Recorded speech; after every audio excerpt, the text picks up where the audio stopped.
Welcome back to the channel of Proenzo Vids, and this afternoon's video is actually a video about some players that I believe need to have a sort of resurgence type year in 2025, meaning that players that maybe struggled in 2024 need to bounce back the following year and get back to where they can be, because they're good players but need to find their form again and find their feet, as we've seen before. Just some players unfortunately had a bit of a collapse in 2024, so 2025 has to be a year where they bounce back in a big way possible. Guys, Merry Christmas as well. Like, obviously, the content's definitely been a little bit slow as of recent. I get that, but obviously it's off season. It's very hard to grind out and pump out the videos that I know you all love. So, but look, I'm doing my best. Obviously it's nearly the new year, so once January hits, I think you'll see a lot more content based on the 2025 season. Like, my ladder prediction will come out next month. Bold prediction series, like my three part 1, part 2, part 3 series of the bold predictions. So that's something to look forward to in early January. So, but yeah, look, I thought, this afternoon, bring back a video, make it interesting for everyone that's watching, and this will be the video that I release this afternoon. But yeah, Merry Christmas everyone, and hope you all had a great day and are enjoying your holidays right now. But as always, please be sure to like, comment and subscribe to the channel.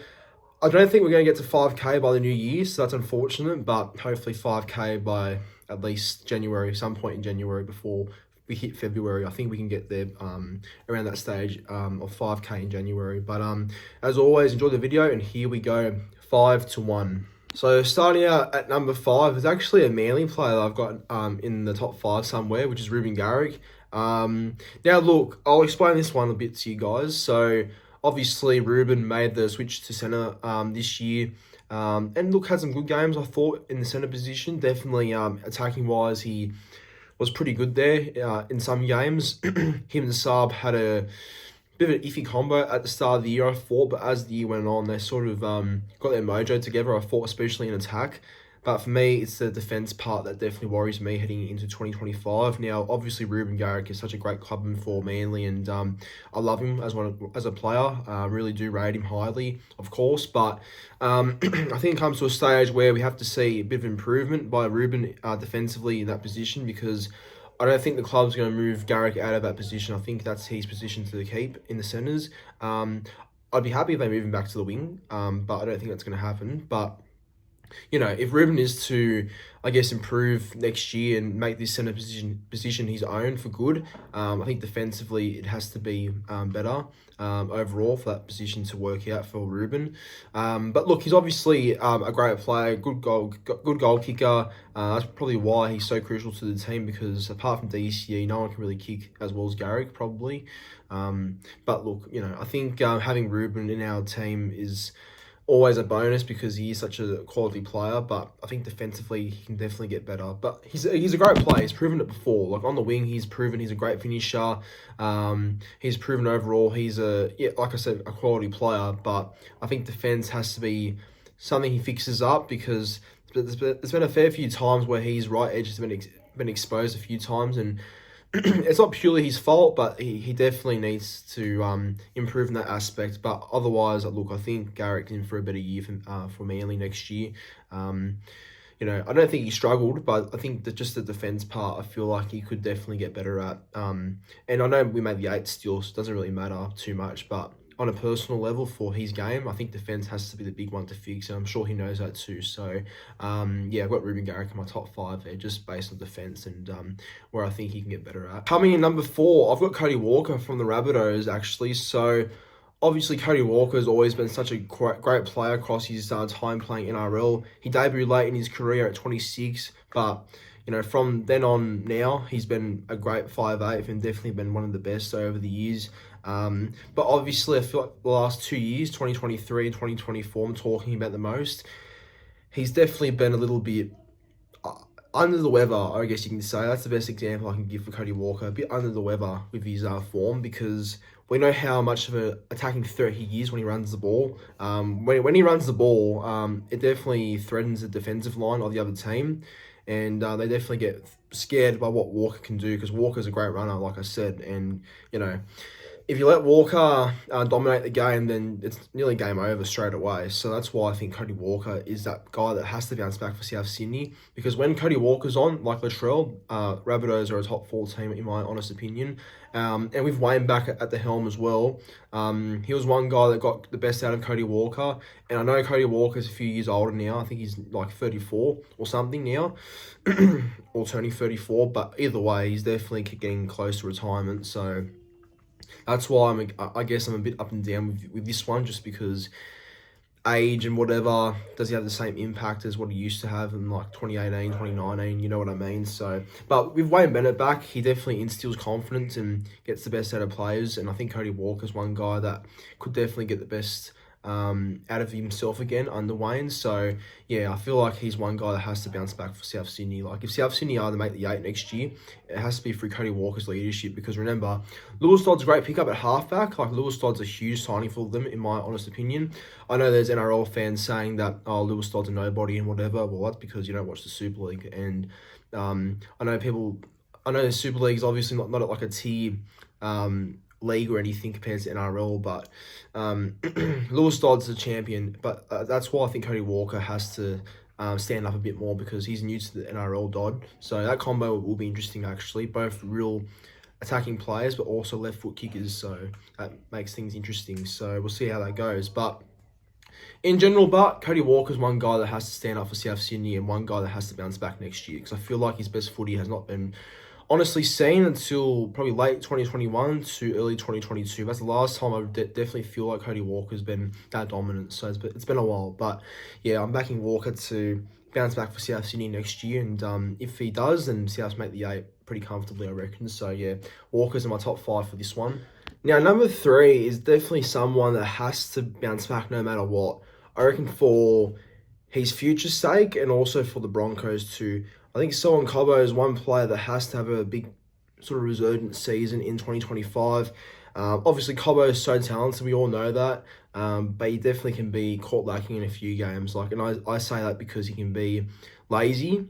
He can also be really caught out, as I said, and definitely caught out in defence more than anything else. But yeah, I think the whole centre move has to end, and I think Madge confirmed that he'll move back to the wing, with Dean Mariner taking his place in the centre position, which I really do rate, I reckon. So, and Cobbo's always played his best footy on the wing as well. Like I see when Kevin Walters was the coach and he said that he'll move Cobbo to the centres, I just never liked the idea. I just knew that it wouldn't last very long. It did for a bit, but I don't think it's a move that has to be permanent. I just think Cobbo, with his size and his speed, I just feel like he needs to be a winger, because he gets the meters from the backfield. And yeah, I think winger is his best position in all honesty. Nothing else. But look, I think, yeah, because obviously Broncos, I don't know if they can keep them both. And I mean, Broncos fans would hope they can, but obviously Tony Staggs and both Cobbo, are definitely players that they can't both keep apparently, but maybe they can, I don't know. But yeah, I think Cobbo has to prove that he deserves to stay there. And I think Cobbo, just for his own sake, needs to be a better player too, because he can be. We've all seen the talent he has. He's, physically he's strong, and he's really powerful as a player to, and hard to stop. But yeah, I just feel like it's his laziness and definitely the inconsistency in his game that kills him, I reckon. So, but yeah, talented player. Hopefully he bounce back next year. Back to the wing too, so there's no excuses, because I do believe that's his best position. Whether he believes he's a winger or not, I don't know. But honestly, watching Cobbo play for a few years now, I think winger is his best position. So, yeah, Cobbo for the Broncos and for himself, I think he has to have a big resurgence type year in 2025. Coming number 2, I've got John Bateman, who's now the Cowboys' new recruit heading into 2025. Obviously, at the Tigers, it didn't work out. And yeah, it goes to Cowboys with a new opportunity to hopefully bounce back and regain the form he used to be which was at Canberra the last time we saw the best of John Bateman. But the whole Tigers move just didn't work out from the get-go, unfortunately. He did leave the Tigers midway through 2024 this year to play for the Warrington Wolves and play finals for the Wolves as well in the Super League. So he, had an alright season in terms of that way, but for the Tigers, it just wasn't it. So he goes to the Cowboys, which is a whole new environment, because him being from England, it's going to be funny how he handles the heat in Townsville, because that's such a new scenery for him, and it's definitely not something he'll be used to, the heat up there in Townsville. But with him and Luke, his season-ending ACL injury, he'll go there with a bit more of a chance to start probably now that Hill Luke is injured for the rest of the 2025. So we'll see how he goes, but I definitely think there's a chance that he will, bounce back if the Cowboys are the right environment for him. It also depends if Bateman's committed, because Bateman's one of those players that has to be all in for it to work. But I think Bateman and the Cowboys, hopefully it's a good mix, but we'll see what happens. I think Todd Payton was very keen on getting the best out of him yet again, so we'll see what happens. I mean, he had Souths and Mealy after him, so and both clubs missed out, and the Cowboys have given him a crack. So that spot now of Lukey injured is all Bateman's to lose. So we'll see how John Bateman goes, but he definitely has potential to be a resurgence type player in 2025. But finally, in number one, lucky last, I've got Lachlan Ilias, the new Dragon 7, who's come to the club heading into 2025. Obviously at South Sydney, it just did not work there. Sadly, he was supposed to be Adam Reynolds' long-term successor at 7, but unfortunately, inconsistency of form, some injuries like the one he got this year where he injured his leg or something. Can't remember the exact injury he got, but that was a season-ending injury, and that pretty much killed Ilias' time at South Sydney, that last injury he got in reserve grade. But yeah, obviously he hasn't really been able to step up to the task of being the South's main man.